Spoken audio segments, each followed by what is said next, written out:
బ్లౌజులకి shirt collar చాలా ఈజీగా కుట్టుకోవచ్చు. ఇది ఒకసారి చూడండి. పైన నెక్ దగ్గర నేను 2.5 ఇంచులు తీసుకున్నాను షోల్డర్ వైపు, కింద డౌన్ వచ్చేసి 3 ఇంచెస్ తీసుకున్నా. తర్వాత నేను ఏం చేశానంటే ఆ నెక్ రౌండ్ ఎంత ఉందో మెజర్ చేసుకున్నా. నాకు 7 ఇంచెస్ వచ్చింది టోటల్గా. ఆ 7 ఇంచెస్ని బేస్ చేసుకుని కాలర్ డిజైన్ చేసుకోవాలి. ఓకేనా?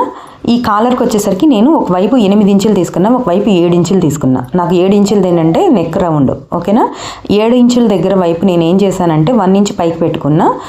అట్లాగే ఈ పైన ఇటుపక్క ఎలా 1 ఇంచ్ పెట్టుకున్నానో అలా మధ్య పక్క కూడా నేను 1.5 ఇంచ్ పెట్టుకుని ఇలా క్రాస్గా గీసుకున్నా.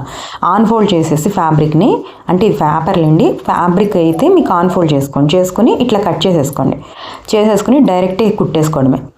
పేపర్ కటింగ్కి ఖర్చు అవసరం లేదు కాబట్టి నేను ఖర్చు తీసుకోవట్లా. మీరు ఫ్యాబ్రిక్ మీద కుట్టేటప్పుడు మాత్రం ఖర్చు కంపల్సరీ తీసుకోండి, అంటే కుట్టులో కావాలి కదా మరి మనకి.